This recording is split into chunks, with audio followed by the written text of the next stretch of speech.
नमस्कार, मी सरिता कौशिक. झिरो आवरमध्ये आपलं सर्वांचं स्वागत आहे. राज्यात सर्वात जास्त आमदार असणारा पक्ष भारतीय जनता पक्ष, मात्र सगळ्यात जास्त विरोध असणारा सुद्धा पक्ष म्हणजेच भारतीय जनता पक्ष.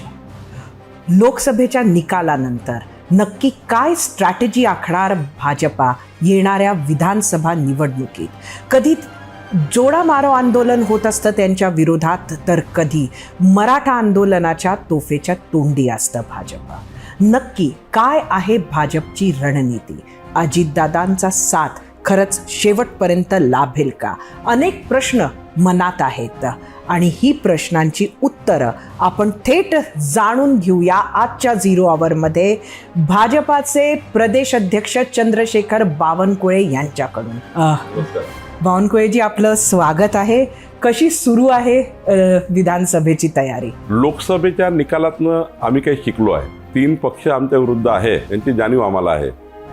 सोबत 4था पक्ष आहे, तो महाविकास आघाडीचा खोटारडेपणा, खोटे नरेटिव्स जेव्हा कन्व्हेन्स करता येत नाही तेव्हा कन्फ्यूज करून जनतेला मतं घेणे, असा जो खोटारडेपणा आहे हा एक 4था पक्ष आहे. 4ही पक्षाशी आमचा प्रचंड रोज संघर्ष आहे आणि जे काही आम्ही शिकलो आहे लोकसभेतनं त्यातनं आम्ही आता विधानसभेमध्ये जिंकण्याकरता लढू. अच्छा, म्हणजे रणनीती वेगळी आहे. लोकसभा आणि विधानसभेची रणनीती वेगळी आहे. नाही, लोकसभेमध्ये साधारण 14 आणि 19 मध्ये मोदीजींच्या नेतृत्वामध्ये निवडणुका झाल्या. त्या निवडणुकीमध्ये आम्हाला खूप मोठं यश मिळालं. पण 24 मध्ये साधारण खोटारडेपणा झाला किंवा मोदींच्या विरुद्ध ज्या पद्धतीनं वातावरण तयार करण्याचा प्रयत्न झाला. निवडणूक पार्लमेंटची देशाही झालीच नाही, ती पंचायतची झाली. पार्लमेंटची निवडणूक पंचायतसारखी आम्हाला फेस करावी लागली. देशातले, राज्यातले, पंचायतचे सर्व विषय त्या ठिकाणी महाविकास आघाडीच्या नेत्यांनी ती लोकल केली. त्यामुळं आम्ही थोडे समजू शकलो नाही निवडणुकीला. निवडणूक ही गोल फिरत राहिली. कधी ती उमेदवारावर गेली, कधी ते उमेदवाराच्या जातीवर नेण्याचा प्रयत्न केला महाविकास आघाडीने. आणि या महाराष्ट्रात कधी नव्हे असं जातीपातीचं राजकारण महाविकास आघाडीकडनं झालं, ज्याला कधी महाराष्ट्राने थारा दिला नाही. पण यावेळी मात्र जातीपातीच्या राजकारणामध्ये प्रचंड नुकसान करायचा प्रयत्न महायुतीचा झाला. पण आता लोकाला कळलं आहे, मागासवर्गीय समाजाला कळलं आहे की आता संविधान बदलण्याचे खोटं बोलले होते. आदिवासी समाजाला कळलं आहे की कधीच आमचं आरक्षण जाऊ शकत नाही.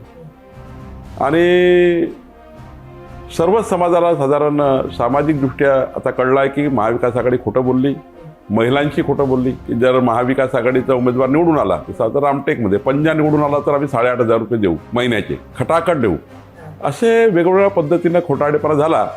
पण कधी जीवनात एकदाच खोटं बोलता येतं, वारंवार खोटं बोलता येत नाही. विधानसभेत मात्र आम्ही या सर्व गोष्टींना समोर जातो आहे आणि मला विश्वास आहे की लोकसभेची भरपाई आम्ही विधानसभेत काढू. म्हणजे बदललेल्या रणनीतीमध्ये नक्की काय आहे जे वेगळं आहे, जे लोकसभेत नव्हतं? म्हणजे तुमच्या बाजूला आमच्या रणनीतीमध्ये ज्या बूथवर आम्ही कमी मतं आम्हाला मिळाले, A+ मतं आहेत, A मतं आहेत, B मतं आहेत, C मतं आहेत, तर आम्ही एका विधानसभेमध्ये हा विचार करतो आहे की कुठल्या कारणाने कुठल्या बूथवर कमी मतं मिळाले, काय कारण नेमकं त्या ठिकाणी झालं, काय हायपर कंटेंट त्या ठिकाणी चालवण्यात आले महाविकास आघाडीकडनं, काय समाजाची दिशाभूल झाली.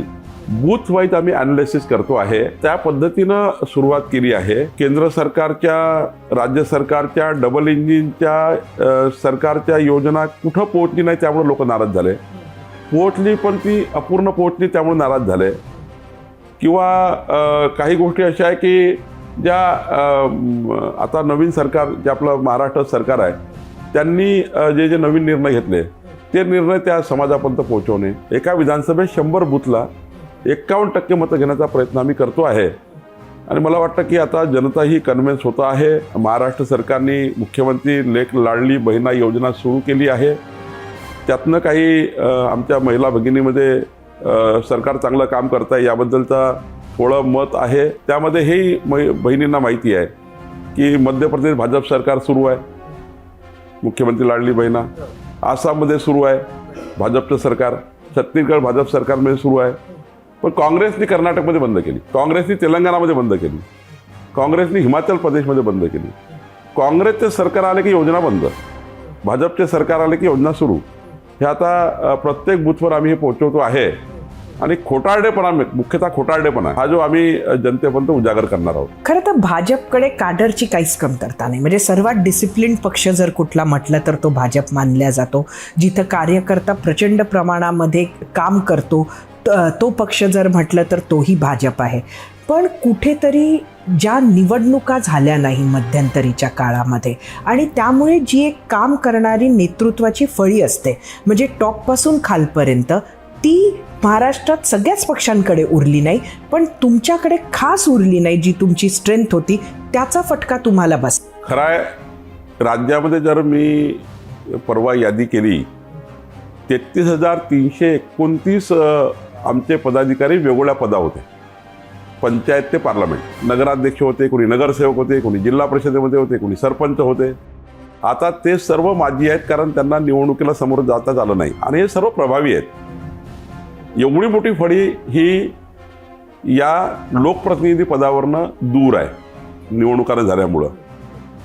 कधी तर निवडणुका उद्धव ठाकरेंनी ओबीसी आरक्षणाच्या तेव्हाच्या काळामध्ये उद्धव ठाकरे सरकारमध्ये ओबीसी आरक्षण हे टिकवू शकले नाही म्हणून निवडणुका पुढे गेल्या.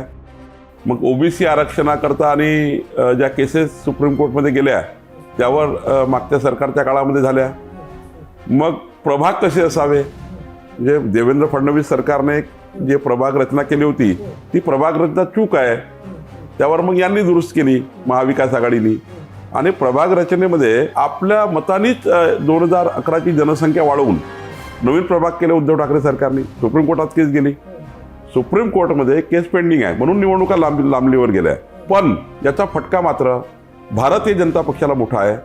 आमचे 30,000च्या वर जनप्रतिनिधी होते पदावर, ते आता कमी झाले आहेत. त्यामुळं सेकंड नेतृत्व तयारच होत नाही आणि हे सर्व पक्षात आहे, पण भाजपला जास्त फटका आहे. कुठेतरी लोकसभेच्या निकालानंतर विरोधकांचा आत्मविश्वास वाढलेला आहे, तर त्याचाही सामना तुम्हाला आत्ता करावा लागतोय. साधारण लोकसभेच्या निवडणुकीचा संबंध विधानसभेत नाही, विधानसभेच्या निवडणुकीचा संबंध नगरपालिकेला नाही. जनता वेगवेगळं मतदान करतं, हे आपल्याला अनेक राज्याच्या आतापर्यंतच्या निवडणुकीचा ट्रेंड आहे.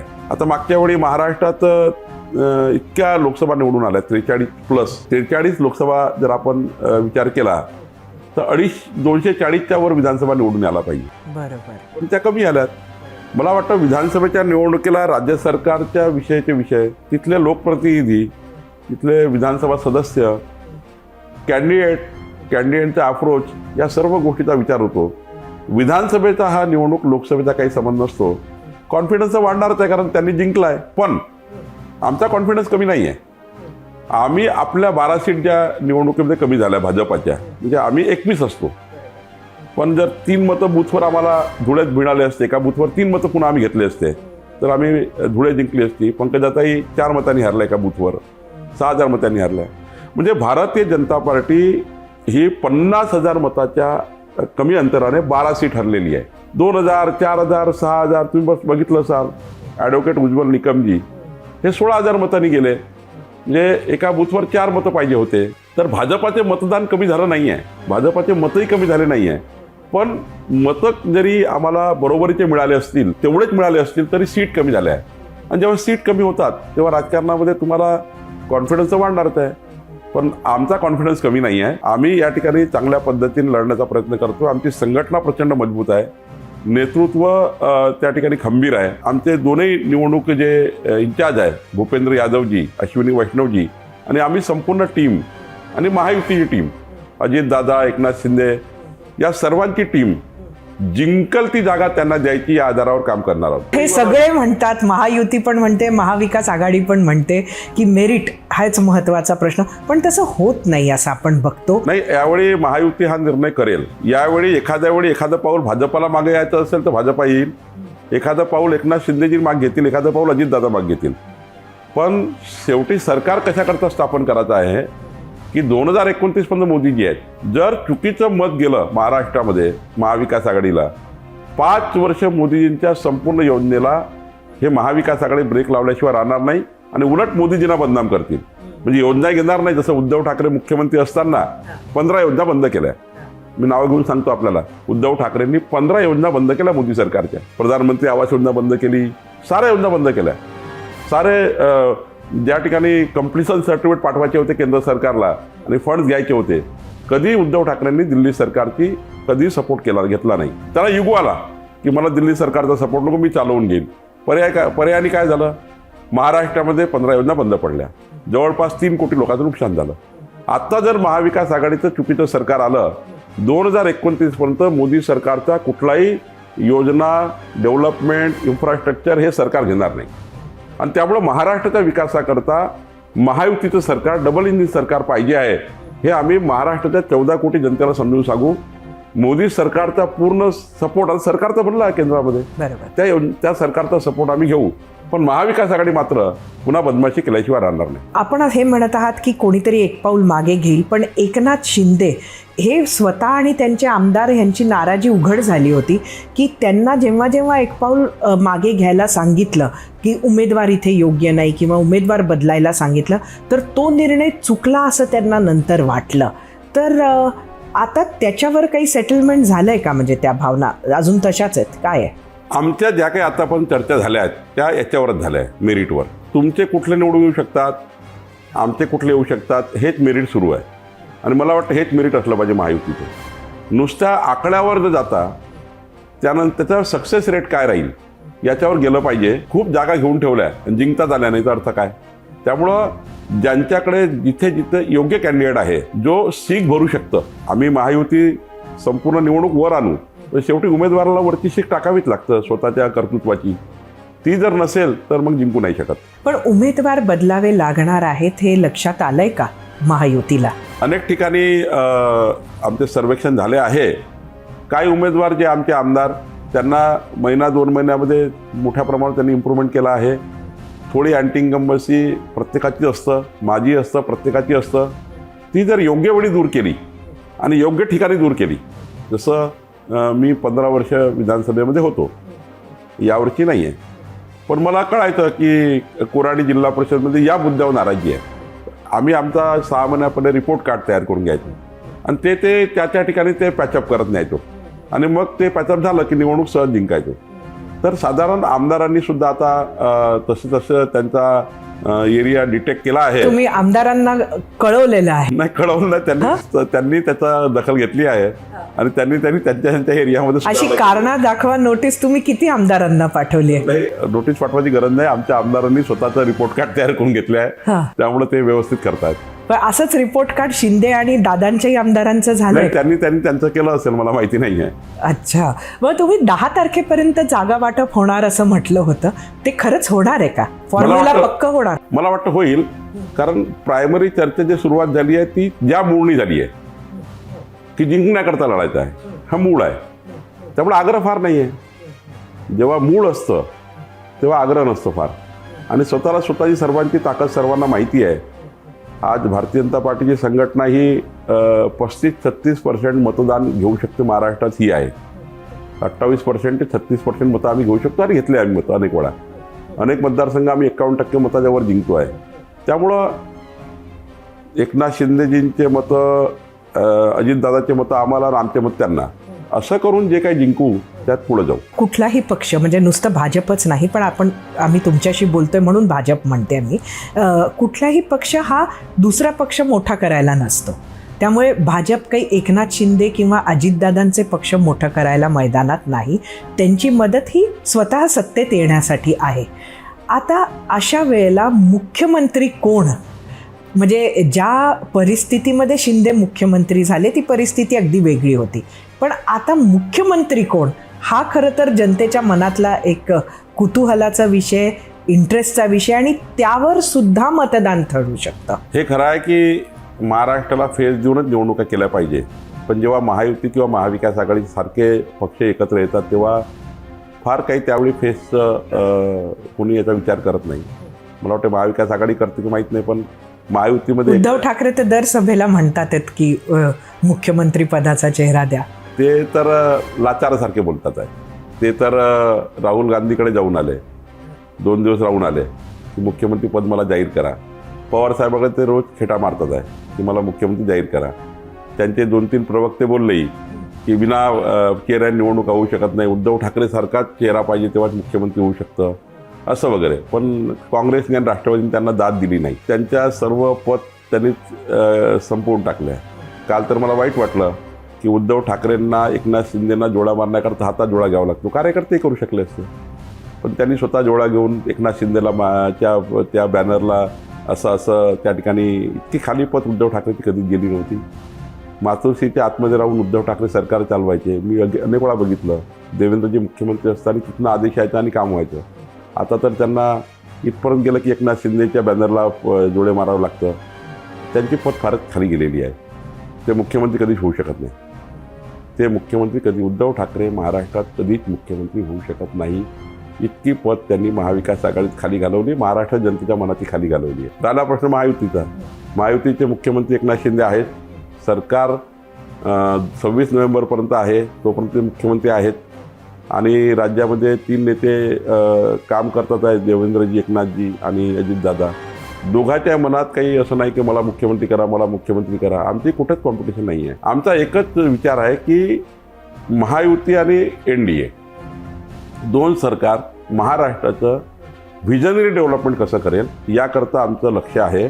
आम्ही मुख्यमंत्री पदाकरता कधीही विचार केला नाही, कोणी विचार करतही नाही आहे, चर्चाही करत नाही आहे. आणि आमच्याकडे ठरलं आहे, केंद्रीय नेतृत्व योग्य पद्धतीनं निर्णय घेतं. एकनाथजी, अजितदादा सारखंच सांभाळतं सर्वांना. म्हणजे असं नाही आमचं केंद्रीय नेतृत्व की बाबा एकनाथ शिंदेला सोडून देतं की अजितदादाला सोडून देतं. भाजप पक्ष याचा अर्थ भाजपलाच काही वरचं स्थान मिळतं. सर्वांना सोबत घेऊन, शेवटी आमची पार्टी आहे, पार्टी सांभाळावीच लागणार. पण महायुतीमध्ये मात्र आम्ही असं नाही आहे की ते मोठे व्हावे की आम्ही मोठे व्हावे. मोदीच्या नेतृत्वामध्ये 2029पर्यंत दोन्ही सरकार आपले राहावे, हा आमचा अजेंडा आहे. आपण 13 पक्ष सामावून घेणार आहात जागा वाटपात, हे कसं शक्य आहे? फार काही त्यांची मागणी जास्त नाही आहे 13 पक्षाची. सदाभाऊ खोतची मागणी होती, स्वतः विधान परिषदेमध्ये गेले. विनय कोरे साहेब आहेत, ते स्वतः आमदार लढणार आहेत. प्रकाश आव्हाडे जी आहेत ते सुद्धा आमच्यासोबतच आहे. आता प्रश्न येतो बच्चू कडू, ते त्यांच्याकडे, एकनाथ शिंदेजीकडे, ते काय करतात मला माहिती नाही. आमच्याकडे जेवढे सहयोगी पक्ष आहेत त्यांना आम्ही नवीन राणा आमच्याकडे आहे, त्यांना आम्ही सांभाळणार आहोत. त्यामुळे आमच्याकडे जे जे आहेत ते आम्ही सांभाळून सीट वाटप करणार जे आमच्या कोट्यामध्ये आहेत. नवनीत राणा मला नाही वाटत की त्या विधानसभा लढतील, कारण त्यांनी एकदा केंद्रातलं नेतृत्व केलं आहे. त्या केंद्रीय व्यवस्थेमध्ये कुठेतरी एंगेज होतील, पण मला वाटत नाही त्या विधानसभा लढतील. पण ह्या सगळ्यांना सामावून घेऊन 10 तारखेपर्यंत जागा वाटपाची चर्चा होईल. मला वाटतं 3 पक्षांचं पक्की होईल. ज्या काही आमच्या सर्वांचं एकमत झालं आहे अनेक विषयावर. महायुतीचे मेळावे कसे असणार, महायुती कशी त्या ठिकाणी प्रचार प्रसार करणार, आम्ही 3ही पक्ष कसे लोकांसमोर जाणार, कुठल्या जाहीरनाम्यावर जाणार, कुठल्या अजेंड्यावर जाणार, याच्यातून तर असं वाटतं की आम्ही 10 तारखेपर्यंत नक्की पुढे जाऊ. भाजपानं स्वतःसाठी काय टार्गेट ठेवले? उमेदवार कधीपर्यंत जाहीर करणार? कारण गेल्या खेपेला उशिरा जाहीर केलेल्या उमेदवारीचा सुद्धा फटका बसला असं एक वाटतं का? मला वाटतं इतकी घाई करून फायदा नाही आहे. दीपावळीनंतर निवडणुका दिसतात आहे, साधारण जे काही स्थिती दिसत आहे. तर इतक्या लवकर म्हणजे आता सप्टेंबरच सुरू आहे. सप्टेंबर, ऑक्टोबर, नोव्हेंबर 2.5 महिन्यापूर्वी कुठलाही पक्ष हा विधानसभेचे उमेदवार जाहीर करेल असं मला वाटत नाही, कारण खूप मोठी अजून त्या ठिकाणी दिवस आहेत. पण सामान्यतः आपण ह्या खेपेला काही टार्गेट ठेवलं असेल की किती दिवस आधी निवडणुकीच्या जाहीर झाला पाहिजे मला उमेदवार? वाटतं की साधारण ऑक्टोबरच्या पहिल्या आठवड्यातच काहीतरी हालचाली होतील उमेदवाराबद्दलच्या. सर्वच पक्ष मला वाटतं ऑक्टोबर महिन्याचा श्रेय घेतील. तर राज ठाकरे ह्या सगळ्या इक्वेशनमध्ये कुठे आहेत? राज ठाकरेजी यांनी स्पष्टपणे आम्हाला आमच्या बैठकीत सांगितलं होतं, जाहीरही सांगितलं होतं की आम्ही फक्त विकसित भारताच्या संकल्पाला मोदीजीला साथ देऊ. त्यांनी तेव्हाच क्लिअर केलं होतं का आम्ही विधानसभेत तुमच्यासोबत नाही. आणि मला वाटते राज ठाकरेजी आमच्यासोबत नाही आहेत. ते विधानसभेमध्ये त्यांनी आपली तयारी केली आहे. पण तुमच्याकडनं काही प्रयत्न होतोय का राज ठाकरेंशी बोलण्याचा? सध्या तरी काही राज ठाकरे साहेबांशी आमचं बोलणं होत नाही आहे. त्यांनी उमेदवार घोषित करणं सुरू केलं आहे ऑलरेडी. त्यांनी आपले दौरे करून काही उमेदवार घोषितही करून टाकले आहे. अशा केसमध्ये कसं बोलणं होईल? राज ठाकरे लढतात हे फायद्याचं असं वाटतंय का तुम्हाला? फायद्याचं नुकसानाचं मला नाही वाटत. काय लोक निर्णय काय करतील मला माहिती नाही. पण राजसाहेबांचं वेगळं अस्तित्व आहे, त्यांचे उमेदवार काही स्ट्रॉंग आहे. त्या ठिकाणी ते चांगले उमेदवार दिले तर त्यांनाही फायदा होऊ शकतो. शेवटी निवडणुकीमध्ये काय होईल माहिती नाही. पण जिथे राज ठाकरे- त्यांचे उमेदवार स्ट्रॉंग आहे तिथे फ्रेंडली फाईट होणार तुमच्याकडनं की काय काय नाही, जर आपण महायुतीमध्ये नाहीत आहोत किंवा राजसाहेब महायुतीमध्ये नाही आहे, त्या केसमध्ये हा विचार आपण करू शकत नाही की त्यांचा कॅन्डिडेट स्ट्रॉंग असल्यामुळे आपण छोटा द्यायचा. असं कधी राजकारणामध्ये होत नाही. तिथे आमचे लोक स्ट्रॉंग आहेत. ज्या ठिकाणी राजसाहेबांनी लोक दिले आहेत तिथे आमचे लोक स्ट्रॉंग आहेत. आणि एकदा निवडणुकीला कोणी लागले की मग ते काही विचार करत नाही कोण समोर आहे कोण मागे आहे, ते स्ट्रॉंगच लढतात सर्व. 2019 जे प्रचंड इन्कमिंग झालं होतं त्याच्यातले काही लोक जिंकले सुद्धा नाही. निवडणुकीला उभे राहिले. हर्षवर्धन पाटील एक उदाहरण आहे. तर आपण समरजित घाटगे सुद्धा घेतले होते. आता जी काही समीकरण आहे त्यामध्ये असं वाटतं की आता ही सगळी मंडळी परत वापस जाणार. आणि त्यावेळेला जेव्हा ते आले तेव्हा नाराजी भरपूर झाली होती पक्षामध्ये. तर अशा लोकांना घेणं हे चुकलं असं वाटतं का, की जे फक्त काहीतरी तिकीट मिळेल म्हणून आले होते जे पक्षाचे नव्हते? नाही, ज्या ठिकाणी इन्कमिंग झालं होतं त्या ठिकाणी तेवढे प्रभावशाली भारतीय जनता पार्टीचे उमेदवार नव्हते. म्हणूनच आपण कुणाला पक्षामध्ये येण्याची विनंती करतो. शेवटी पक्ष कसा वाढतो, जेवढं प्रभावी नेतृत्व पक्षामध्ये आणाल तेवढा पक्ष वाढत जातो. पक्ष म्हणजे काही माती गोटेचं नाही आहे. हर्षवर्धन पाटील साहेबांना उमेदवारी दिली, ते पराभूत झाले. 5 वर्ष पुन्हा निवडणूक आली आहे. आता महायुतीमध्ये परिस्थिती वेगळी झाली. जर महायुती नसते तर नक्की उमेदवार झाले असते. 2-4 ठिकाणी हा प्रसंग तयार होईल की ज्या ठिकाणी ज्यांना थांबतच नाही आहे, त्यांना विधानसभा लढल्याशिवाय मार्गच नाही आहे, असे काही लोक जातील. आणि तुमची मानसिक तयारी आहे की ही मंडळी जाणार? आम्हाला असं वाटतं की बाबा जिथे आता त्यांच्या राजकीय आयुष्यामध्ये आम्ही कशाला ब्रेक लावायचा. त्यांना वाटतं की दुसऱ्याकडे जाऊन निवडून येतात. त्यांना वाटतं की आता आम्हाला काही मार्ग नाही आहे आणि भारतीय जनता पार्टी तिकीट देऊ शकत नाही. अशा केसमध्ये मी तरी किंवा कोणीतरी त्यांना कसं रोखू शकेल? त्यांना आत्मविश्वास आहे की आम्ही निवडून येतो. मला वाटतं असे काही निर्णय 4-5 ठिकाणी होतील, फार नाही होणार. आम्ही त्यांना समजावण्याचा प्रयत्न करतो आहे. सरकार आणि सरकारनंतरही ज्या ज्या ठिकाणी त्यांना ॲडजस्ट करता येईल त्याच्यानी करू. केंद्रातही अनेक व्यवस्था असतात कुणाला त्यांचं आयुष्य पुढं नेण्याकरता, पॉलिटिकल आयुष्य. पण केंद्रात आपलं सरकार आहे, त्यांना आम्ही सांगू की बाबा केंद्रात आम्ही काही व्यवस्थेमध्ये तुम्हाला घेऊ, राज्यातल्या व्यवस्थेमध्ये घेऊ. यानंतर त्यांना विधानसभाच लढायची आहे असं जर डोक्यात असेल तर मग आम्ही नाही थांबू शकणार. म्हणजे चर्चा सुरू आहे ह्या मंडळीची? खूप चर्चा सुरू आहे. समरजित घाटगेशी आम्ही खूप चर्चा केली. हर्षवर्धन पाटील साहेबांशी माननीय देवेंद्रजींनी खूप वेळा चर्चा केली. मला वाटतं समरजितला त्या ठिकाणी थांबायचंच नव्हतं, त्यांना विधानसभा लढायचीच आहे. अशा वेळी त्यांनी निर्णय केले. व काही लोक इतके त्या ठिकाणी आपलं सारं राजकीय भविष्य सोडून पक्ष जे म्हणाल ते, या भूमिकेत काही चांगले लोक आहेत ज्यांनी मागच्या वेळी पक्षप्रवेश केलेत. आताही त्यांना विधानसभा तिकीट नाही दिलं तरी ते म्हणतात की पक्ष जे सांगेल ते आम्ही करू, आम्हाला काही घाई नाही आहे. असे खूप यादी आहे, मोठी यादी आहे. अजितदादा आल्यापासून वेगवेगळ्या अडचणी आहेत, म्हणजे वेगवेगळ्या पद्धतीच्या अडचणींना तुम्हाला सामोरं जावं लागतंय. तो पक्षच तुमच्याबरोबर नव्हता किंवा इतका ट्रेडिशनल विरोधक होता तुमचा की ते एक महत्त्वाचं कारण त्याच्या मागे असेल. पण आजच जर हाच विरोध बघितला तर रामराजे नाईक निंबाळकर मला वाटतं आज परत एकदा कुठंतरी आपला विरोध दर्शवणारे. त्यांचं मूळ कारण मला वाटतं जयकुमार गोरे आहे. पण एकंदरीत काय सुरू आहे? अजितदादा महायुतीमध्ये आल्यानंतर ज्या ठिकाणी 24 जागा अशा जिथे आम्ही समोर लढलो 2019मध्ये, 24 ठिकाणी बरोबरीची आम्ही त्या ठिकाणी लढत दिली.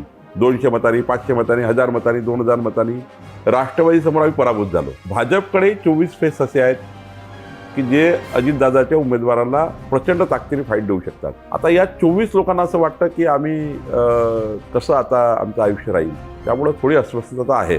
राजकीय निर्णय झाला, अजितदादा आले. आता NDAतनं आम्ही त्यांना कमी करू शकत नाही, तेही जाऊ शकत नाही. आम्ही आता एकामेकाशिवाय त्या ठिकाणी सरकार चालवू शकत नाही. महायुती प्रचंड घट्ट झाली आहे. अशा वेळी मात्र जे 23-24 मोठे नेते आमचे अस्वस्थ आहेत त्यांनाही आम्ही व्यवस्थितपणे हँडल करणार आहोत, त्यांनाही व्यवस्थित आकुपाय करणार आहोत. त्यांच्या राजकीय भविष्याची चिंता आम्ही केली आहे. पण शरद पवार साहेबांकडले जे लोक अजितदादाकडे गेले त्यातल्या काही लोकांना असं वाटतं की आम्ही अजितदादासोबत निवडून येऊ शकत नाही. ते काही लोक शरद पवार साहेबाकडे पुन्हा चालले. पण असे अनेक लोक आहेत ज्याची मला माहिती आहे की शरद पवार साहेबाकडले सुद्धा अनेक लोक अजितदादाकडे ॲप्रोच होऊन आहेत. म्हणजे असं नाही आहे की नेमकी अजितदादाचीच आहे. पण शरद पवार साहेबांकडे खूप लोक अजितदादाकडे येण्याचा प्रयत्न करत आहेत. खरं आहे की त्यांची विचारधारा, आमची विचारधारा, त्यांचे विचार, आमचे विचार वेगवेगळे आहेत. त्यामुळं काही डॅमेज तर दोघांनाही आहे, त्यांनाही आहे, आम्हालाही आहे. त्यांच्याही लोकांना वाटतं की भाजपामुळं आमचं नुकसान झालं, म्हणजे महायुतीत गेल्यामुळं, असं त्यांचा एक वर्ग आहे अजितदादाकडे. असं नाही आहे की त्यांच्याकडे एक वर्ग नाही आहे. त्यांच्याकडे एक वर्ग आहे की महायुतीत गेल्यामुळं अजितदादाचं नुकसान झालं. आमच्याकडे एक मोठा वर्ग आहे की अजितदादा आल्यामुळे आमचं नुकसान झालं. पण आता राजकारणामध्ये जर ठरला तर अर्थ नाही. जी स्थिती आहे ती आहे, त्यातनं आम्ही मार्ग काढू. म्हणजे दादा थांबणारच?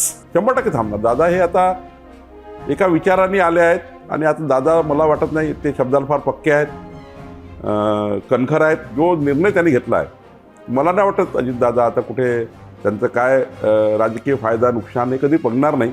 त्यांनी घेतला निर्णयात ते पुढे नेणार आहेत. पण दादांची लोक जेव्हा शरद पवारांकडे वापस जातात तेव्हा तो एक वेगळा भाग आहे. पण जेव्हा भाजपचे एक 22-23 लोक अस्वस्थ आहेत, ते शरद पवारांकडे जाऊ शकतात. म्हणजे आता जसं आपण समरजित घाटगेंचं पाहतोय, हर्षवर्धन पाटलांचं पाहतोय, तर अशी ही जी अस्वस्थ नेते आहेत, ही त्यांना पवारांचा पक्ष स्वतःकडे खेचू शकतो. ह्या सिनारिओबद्दल भाजपचा काय? निवडणुकीच्या काळामध्ये सत्ता बदल करणारे किंवा पक्ष बदल करणाऱ्या लोकांना किती लोक मतदान करेल हाही एक प्रश्न आहे. आम्हीही ते अनुभवलेलं आहे. आम्ही वेळेवर आणून उमेदवारी दिली, त्यांचे काय झालं हे आम्हालाही माहिती आहे. आणि पवारसाहेब आमच्याकडून गेलेल्या लोकांना उमेदवारी देऊन काय होणार आहे हे पवारसाहेबांनाही माहिती आहे. त्यामुळं आजच भाजपचा कोण नेता तुतारीकडे जाईल, तो निवडून येईल असं समजू नका. तोही भाजपमध्ये आला आहे, तिकडे तुतारीकडे गेला, तर तुतारीवालेही जे लोक आहेत ते आपली तुतारी लावून ठेवतील. त्यामुळं असं नाही आहे की 4-5 ठिकाणी असं होणार आहे भाजपचं. 4-5 ठिकाणी भाजपाचे नेते शरद पवार साहेबाकडे जातील. आम्हाला 2 माहिती आहे, अजून 3 कुठले आहेत? जातील 4-5. अच्छा. त्यानंतर मात्र तिथे गेल्यावर तिथे तुतारी लावणारे खूप आहेत. त्यांना भाजपच्या लोकांना गेल्यावर आम्हालाही त्याच्या अडचणी कधी कधी येतात. आम्ही जेव्हा नवीन इन्कमिंग घेतो तेव्हा आम्हालाही त्या ठिकाणी पक्षामध्ये सेटल करायला 2-2, 3-3, 5-5 वर्ष लागतं. जनताही सुद्धा आम्हाला विचारते तुम्ही यांना का आणलं वेळेवर. त्यामुळं हे राजकारण जे होतं वेळेवरचं ते काही फार पोषक नसतं. अजितदादा हे बारामती लढणार का, हा आता एक मोठा प्रश्न सगळ्यांच्या समोर आहे. कारण अजितदादा म्हटलं की बारामती विधानसभा क्षेत्र आलं आणि त्यांचं ते जे एक वक्तव्य होतं जय पवारांना घेऊन, त्याच्यानंतर सगळंच बदललं. आणि त्यात रोहित पवारांनी म्हटलं की ते एक स्वतः कर्जत जामखेडचाही सर्वे करतात आहेत. त्यामुळे नक्की अजितदादा आणि बारामती काय परिस्थिती आहे? आत्तापर्यंत तरी अजितदादांनी बारामतीबद्दल किंवा कर्जत जामखेडबद्दल महायुतीमध्ये कुठं कोण लढणार ही चर्चा केली नाही. त्यांचे सिटिंग जे पॉवर आमदार आहेत तेवढी चर्चा त्यांनी केली. आता बारामतीचा निर्णय काय करावा हे अजितदादांनी ठरवायचं आहे. त्यामध्ये त्यांनी अजून काही त्यांचा आमच्या महायुतीच्या बैठकीत तरी कोण कुठं लढणार याबद्दल. पण आपण भाजपचे प्रदेश अध्यक्ष म्हणून एक आमदार तुमच्या युतीत असलेल्या लोकांचा जो आहे, त्यामुळे तुमच्यावर सुद्धा परिणाम होणार. तुमचं वैयक्तिक मत काय आहे किंवा पक्ष म्हणून मत काय आहे बारामतीला घेऊन? आता अजितदादा सिटिंग आहेत आणि अजितदादा तर विधानसभा लढावीच लागणार त्यांना. ते तर नेते आहेत, महाराष्ट्राचे लोकनेते आहेत. तर मला वाटतं त्यांच्याकडे एवढा मजबूत मतदारसंघ जर आहे बारामती, तर माझं व्यक्तिगत मत आहे. मला माहिती नाही त्यांचं काय आहे. मला अजून अजितदादा कधी बोलले नाही, ते काय निर्णय घेतात मला माहिती नाही. बारामतीचा निर्णय मला वाटतं ते आता सिटिंग असल्यामुळं एखाद्या करू शकतात. मला बिलकुल माहिती नाही काय. म्हणजे तुम्हाला वाटतं की त्यांनीच लढावं व्यक्तिगत? त्याच्यापेक्षा जर आता आपण विचार करतो की जिंकण्याकरता लढायचा आहे, तर मग जिंकण्याकरता लढणारा उमेदवार तर बारामतीमध्ये अजितदादाशिवाय कोण आहे? म्हणजे जर व्यक्तिगत मत घेतलं तर जिंकण्याकरता जसा देवेंद्रजी आहे, दक्षिण पश्चिम जिंकायचं असेल ते डायरेक्टही आमदार होऊ शकतात. पण जिंकायचंच असेल तर मग आता दक्षिण पश्चिम कोण जिंकणार? देवेंद्रजी जिंकणार. कोपरी पाच पाकडी ते एकनाथ शिंदेनाच लढावी लागणार. अनेक मोठे नेते आहेत ज्यांना आपापले मतदारसंघ जिंकावे लागणार. तर मला वाटतं बारामतीचा निर्णय अजितदादा तसा घेतील. असं कळतंय की राष्ट्रीय स्वयंसेवक संघाची इच्छा आहे की नितीन गडकरींनी मैदानात उतरावं प्रचाराच्या, महाराष्ट्राच्या, आणि ताकदीनं उतरावं. नितीन गडकरीजी सुद्धा असा निर्णय करणार नाही. त्यांनी यापूर्वीच अनेक वेळा सांगितलं की महाराष्ट्राच्या राजकारणात मी पाऊलच ठेवणार नाही. एखाद्या वेळी मी राजकारणातून निवृत्त झालं चालेल, पण मला वाटतं नितीनजी वगैरे या भूमिकेत कधीच येत नाही. त्यांना ती भूमिका आवडतही नाही. राहिला प्रश्न विचार परिवाराचा, विचार परिवारसुद्धा या दृष्टीने काहीच प्रयत्न करत नाही कधी. विचार परिवार हा विचार करतो की हा जो विचार आहे विकासाचा, हिंदुत्वाचा, हा विचार टिकला पाहिजे. याकरता विचार परिवार आमच्या पाठीशी नेहमीच राहतो. त्यांच्याशिवाय आम्ही पुढे जाऊच शकत नाही. पण मला वाटत नाही की ही कपोलकल्पित बातमी तयार करून कोणीतरी आपापलं राजकारण, आपापलं काहीतरी समोर नेण्याकरता, घोडं समोर नेण्याकरता दाखवली आहे. मला वाटत नाही विचार परिवार असा विचार करेल. खरं तर मी आपल्या दर्शकांना सांगू इच्छिते की संघ परिवारासाठी आता हा नवीन शब्द आहे, विचार परिवार, जो चंद्रशेखर बावनकुळे म्हणतात आहेत. पण हा जो विचार परिवार आहे तो गडकरींना त्यांनी मुख्यमंत्री वगैरे बनावं ह्या कारणाने नाही, तर भाजपाला प्रचारात नितीनजींची मदत व्हावी, विधानसभेत सुद्धा या पॉईंट ऑफ व्ह्यूनं त्यांनी फक्त प्रचारात उतरावं, ताकदीनं उतरावं असं म्हणतोय असं कळतंय. पण पक्ष त्यांना असं म्हणत नाहीये. 100% पक्ष म्हणताय. नितीनजीचा मी 1 महिन्याचा कार्यक्रम आत्तापासनं प्लॅन केलेला आहे.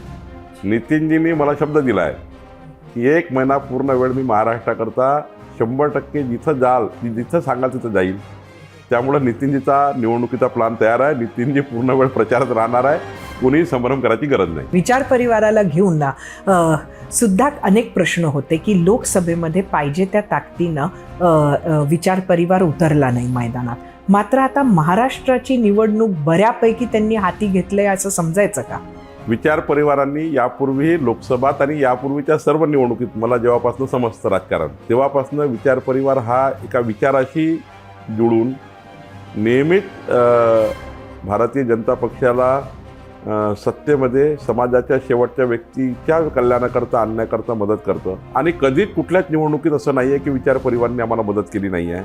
आणि आम्ही सुद्धा राज्याच्या संपूर्ण टीमने विचार परिवाराला विनंती केली आहे की यावेळीसुद्धा विचार परिवारांनी आम्हाला जिंकण्याकरता, एका विकसित भारताकरता, महाराष्ट्राच्या विकासाकरता, विजनरी विकासाकरता विचार परिवारांनी आम्हाला साथ द्यावी अशी विनंती आम्ही केली आहे. विचार परिवाराशिवाय आम्ही त्या ठिकाणी खूप ठिकाणी अपूर्ण आहोत, पूर्ण नाही आहोत. आणि विचार परिवार अशा ठिकाणी काम करतो जिथे वनवासी कल्याण आश्रम आहेत, एकल विद्यालय आहेत, मेळघाट आहे, गडचिरोलीसारख्या जिल्ह्यामध्ये हा एक परिवार आहे की जो विचाराकरता काम करतो. ज्या विचारावर आम्ही त्या ठिकाणी आमचं काम सुरुवात ठेवतो, समोर नेतो. मला वाटतं विचार परिवारांनी प्रचंड ताकद आम्हाला दिली आहे आणि पुढे देईल. अजितदादांचा विचार परिवारावर काय विचार आहे? जेव्हा महायुतीचा निर्णय होतो ना, तेव्हा मग हा निर्णय होत नाही, एका विचाराचं सरकार येण्याकरता निर्णय होतो. त्यामुळं विचार परिवार हा विचार करत नाही की यांचं काय त्यांचं काय. महायुती सरकार येणे, NDA सरकार असणे, दोन्ही सरकारांनी महाराष्ट्राचं भलं करणे हाच विचार असतो. मग एकनाथ शिंदे असो, अजितदादा असो की आम्ही असो, विचार परिवार जेव्हा निर्णय करतो तेव्हा हाच निर्णय करतो की महायुतीचं सरकार आलं पाहिजे. राज्यात अनेक ठिकाणी भाजपावर राग आहे अशा पद्धतीचा एक, म्हणजे त्याला वेगवेगळी कारणं असू शकतात, पण सरकारमध्ये खास भाजपावर राग आहे असं एक रिॲक्शन सतत मिळते. काय आहे त्याचं तथ्य तुम्हाला? देवेंद्रजींना जाणीवपूर्वक टार्गेट करून महाराष्ट्रामध्ये अनेक शक्ती काम करतात. मी नावं घेऊ शकतो. 150च्या वर महाराष्ट्रातले वेगवेगळ्या पद्धतीचे लोक. देवेंद्रजी महाराष्ट्रामध्ये नेतृत्व राहणे, देवेंद्रजीचं विजनरी नेतृत्व हे महाराष्ट्राला पुढं नेईल. आणि ज्यांनी 40 वर्ष 50 वर्ष सत्तेमध्ये राहून केलं नाही, देवेंद्रजी महाराष्ट्राला प्रचंड उंची देत आहे. आणि कधी जातीपाईच्या राजकारणामध्ये देवेंद्रजीची टार्गेट करून त्यांना पर्याय, देवेंद्रजीला टार्गेट करणे म्हणजे भाजपला टार्गेट करणे. त्यामुळे देवेंद्रजींना, जसं देवेंद्रजींनी 5 वर्ष मुख्यमंत्री म्हणून काम केलं आहे आणि ज्या पद्धतीने काम केलं आहे, ह्या राज्य पुन्हा जर त्या पद्धतीने पुढे गेलं तर आपली राजकीय दुकानदारी बंद होऊन जाईल. मी तुम्हाला जाव्याने सांगतो, देवेंद्रजी जर 2019ला कंटिन्यू झाले असतं ना, तर महाराष्ट्रातले 2-3 पक्ष समाप्त होऊन गेले असते. आमच्यामुळं नाही, देवेंद्रजीच्या कर्तृत्वामुळं, देवेंद्रजीने केलेल्या अनेक विकसित मोदींच्या सोबत काम केल्यामुळं, ज्या पद्धतीने देवेंद्रजीने महाराष्ट्र 5 वर्ष विकसित संकल्प घेऊन विणलेला आहे मागच्या 5 वर्ष, तो 2019 ते 24 गेला असता, उद्धव ठाकरेंनी थोडी जर गडबड केली नसती तर मला वाटतं की राजकीय दुकानदाऱ्या बंद झाल्या असत्या. म्हणून त्यांना असं वाटतं देवेंद्रजी आले की आमची राजकीय दुकानदारी, आमचे अनेक पक्षाचे लोक देवेंद्रजीच्या विकसित कामाला हे देऊन तिकडे जातील. आणि त्यामुळं थोडी भीती आहे. हे सर्व जे होत आहे, भाजप टार्गेट आणि देवेंद्रजी टार्गेट, नेतृत्वाची भीती ही, आणि मग जातीय समीकरणे. या महाराष्ट्राला जे आता कीड लागलेली आहे, ज्यांनी लावली आहे त्याला ती लखलाभ आहे. पण महाराष्ट्राच्या राजकारणात जी कीड लावली आहे त्या किडीमुळं देवेंद्रजीला सुद्धा टार्गेट करून भाजपला टार्गेट करण्याचा प्रयत्न आहे. विकासाला समोर नेण्याचा प्रयत्न महाराष्ट्रात नाही आहे. हे जे 3 आणि 4 लोक एकत्र आहेत, नरेटिव्ह फेक आणि हे 3 पार्टी, या नुसत्या दिवसभर वेगवेगळ्या पद्धतीने अभिमन्यूसारखा वध देवेंद्रजीचा करण्याचा प्रयत्न करतायत. पण देवेंद्रजीला चक्रव्यूहात जाता येतं आणि बाहेरही निघता येतं. त्यामुळे मला असं वाटतं की त्यांनी तयार केलेला जो चक्रव्यूह आहे हा लवकरच तुटेल. जरांगे फॅक्टर बद्दल आपण काय सांगाल? मी आत्ताच मनोज जरांगे यांची एक मुलाखत केली आणि अजूनही त्यांचा तो निर्णय झालेला नाही आहे. ते अजूनही उमेदवार पाडायचे की उभे करायचे असं ते म्हणतात. लोकसभेमध्ये तर तो फटका बसला. नाही, जरांगेचा आम्ही आदर करतो, पण त्यांनी देवेंद्रजीला का टार्गेट करावं? दिवसभर देवेंद्रजींचं नाव घेतल्याशिवाय ते थांबतच नाही. राज्यात दुसऱ्या कोणी नेत्याचं ते नाव घेत नाही. एकनाथ शिंदे जे मुख्यमंत्री आहेत, म्हणजे काय कारण आहे तुम्हाला असं वाटतं? आम्ही सुद्धा बघतो हे की त्यांचा विशेष राग हा देवेंद्र फडणवीस. दिवसभरात ते देवेंद्रजी आपण कधी एक्सप्लोर करण्याचा प्रयत्न केलाय का की मनोज जरांगेंचा राग देवेंद्र फडणवीस? तेच मी महाराष्ट्र जनतेला सांगू इच्छितो आपल्या माध्यमातून. जरांगे पाटीलच्या मागण्या ज्या आहेत ते समाजाला पुढे नेण्याच्या आहेत, त्या पुढे नेल्याच पाहिजे. त्याला आमचं समर्थन आहे. देवेंद्रजींनी त्याच्याकरता खूप काम केलं आहे मराठा समाजाकरता. आम्ही याच भूमिकेमध्ये आहोत की ओबीसीना धक्का न लावता मराठा समाजाला काय वाटेल ते देऊन टाका. राज्यातल्या काय काय बाबी द्यायच्या त्या द्या. पण मनोज जरांगे पाटलाचं मला हे कळत नाही की देवेंद्र ज्या पद्धतीने उद्धट भाषेमध्ये आणि अत्यंत खालच्या भाषेमध्ये देवेंद्रजीला बोलतात. काय देवेंद्रजींनी त्यांचं बिघडवलेलं आहे? आज राज्याचे मुख्यमंत्री एकनाथ शिंदे आहेत. जे काही निर्णय एकनाथ शिंदे सरकार करणार आहे, अजितदादा सरकारमध्ये आहे, यापूर्वी शरद पवार साहेब सरकारमध्ये होते, त्यांनी खूप बिघडवलं मराठा समाजाचं. म्हणजे सर्वात जास्त नुकसान कोणी केलं मराठा समाजाचं? आकडेवारीनुसार, वयानुसार आणि या महाराष्ट्राच्या आतापर्यंत सरकारची जर वयाचा विचार केला, सरकारच्या वयाचा, तर महाराष्ट्र सर्वात जास्त वेळा शरद पवार साहेबांचे सरकार राहिले आणि त्यांच्या विचाराचे सरकार राहिले. मराठा समाजाचं सर्वात जास्त नुकसान शरद पवार साहेबांनी केलं. मग मनोज जरांगे साहेब शरद पवारचं दिवसभर का नाव घेत नाही? का देवेंद्रजी दिवसभर करतात? याचा अर्थ हे समजून घ्या की देवेंद्रजींना थांबवणे, भाजपला थांबवणे हा एक जो विचार या महाराष्ट्रात तयार झाला आहे, त्यामध्ये मला वाटतं असे ॲडिशन होत आहे. जरांगे पाटलांनी एका विषयावर आंदोलन सुरू केलं आहे. त्या आंदोलनाला सर्वातच पाठिंबा आहे. ओबीसीच्या लोकांनी त्यांना पाठिंबा दिला आहे.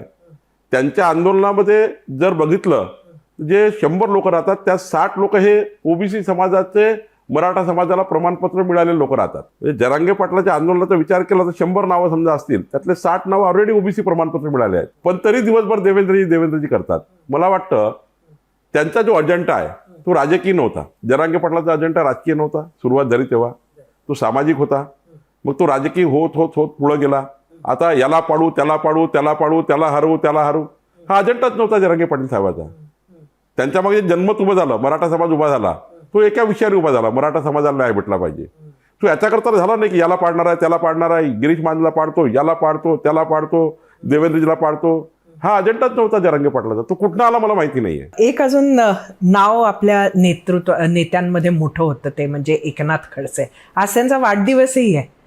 कुठे आहेत नक्की? कुठल्या पक्षात आहेत एकनाथ खडसे? एकनाथ खडसेजी हे 100% भारतीय जनता पार्टीच्या विचारावर काम करण्यात त्यांची मानसिकता आहे. आणि मला वाटतं या निवडणुकीत, विधानसभा निवडणुकीमध्ये एकनाथ खडसेजी हे भारतीय जनता पार्टीच्या बाजूने राहतील असा मला पूर्ण विश्वास आहे. पण त्यांच्याशी कोणीच बोलत नाहीये. बोलत आहे, मी बोललो आहे अनेक वेळा. केंद्रातले नेते बोललेले आहेत, देवेंद्रजी बोलतात आहे. त्यामुळं काही गोष्टी या रोजच मीडियामध्ये आल्या पाहिजे असं नसतं. त्यामुळे एकनाथ खडसेजी हे खरं बऱ्यापैकी त्यांचा प्रवेश झाला असं समजायचं का की काही वेगळं होणार आहे परत? मला वाटतं थोडे तिथले लोकल मतभेद, काही मनभेद आहे, काही मतभेद आहे, लवकरच सुटतील. वरच्या नेतृत्वाचा काही प्रश्न नाही आहे, स्टेट नेतृत्वाचा प्रश्न नाही आहे. पण ते निवडणुकीच्या आधी लागणार आहेत? मला वाटतं लागतील. कारण खडसे साहेबी आता लोकल ज्या पद्धतीने त्यांचा तिकडे गेल्यामुळं जे लोकल काही मनभेद झाले आहेत, ते मनभेद तेही विसरतील खडसे साहेब. शेवटी पक्षात तिकडे गेल्यानंतर काही मनभेद तर झाले आहेत.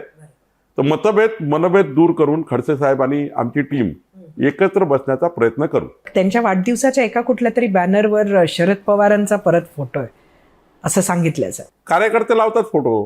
राष्ट्रवादीचे कार्यकर्ते काही समजतात ती खडसे साहेब त्यांच्याकडेच आहे, काही बॅनर त्यांनी लावले असतील. पण मला जे वाटतं, जसं लोकसभेच्या निवडणुकीचा अंदाज मी घेतला, ज्या पद्धतीने त्यांनी आमच्या रक्षाताईला मदत केली आहे, तर मला वाटतं ते आता एकदा तेही शब्दाला पक्के असतात, विधानसभेत निवडणुकीत ते भाजपसोबत राहतील असं मला वाटतं. भाजप किती जागांची मागणी करते जागा वाटपात? जे काही चर्चा करतो आहे त्यामध्ये मागच्या 15 वर्षात भारतीय जनता पक्षाने जिंकलेल्या सीट्स आहे, तिथे आमचे उमेदवार जे आहेत, सर्वात मोठा पक्ष म्हणून सर्वात जास्त सीट मिळाव्या यावेळी मेरिटवर निवडणुका असल्यामुळे आमच्याकडे जी लिडरशिप आहे त्या लिडरशिपला ऑक्युपाय करणाऱ्या जागा, अजितदादाकडे जे काही लिडरशिप 48-50 लोकांची आहे त्यांना ऑक्युपाय करून त्यांच्याकडे अजून काही इतक्या वर्षात काम केलेले काही लोकल लीडर्स असतील त्यांच्या जागा, एकनाथ शिंदे मुख्यमंत्री झाल्यानंतर त्यांच्याकडे अनेक लोक आलेत, त्यांच्या आत्ताचे आमदार त्यांच्या जागा काय, असा विचार करून सर्वात मोठा पक्ष म्हणून तर आम्ही सर्वात जास्त जागा आमच्याकडेच राहणार आहे. त्यामुळे तसं त्यांनीही मान्य केलं की बाबा मोठा पक्ष आहे तर त्यांनी जास्त राहावं. तरी सर्वांनी ते मान्य केलं की मेरिटवर लढावं. पण आकडा असा ठरलेला नाहीये. आकडा कुणाचा ठरला नाही. आम्ही तिघही ठरवतो आहे की कोण मेरिटवर आहे, त्या मेरिटवर आम्ही पुढे जाणार आहोत. बावनकुळेजी, आपले खूप खूप धन्यवाद. आपण 0 आवरमध्ये आलात आणि आमच्या सर्व प्रश्नांची उत्तरं दिली. येणाऱ्या निवडणुकीसाठी, आपल्या प्रचारासाठी, आपल्या पक्षासाठी आमच्या खूप खूप शुभेच्छा. खूप खूप धन्यवाद एबीपी माझाचं.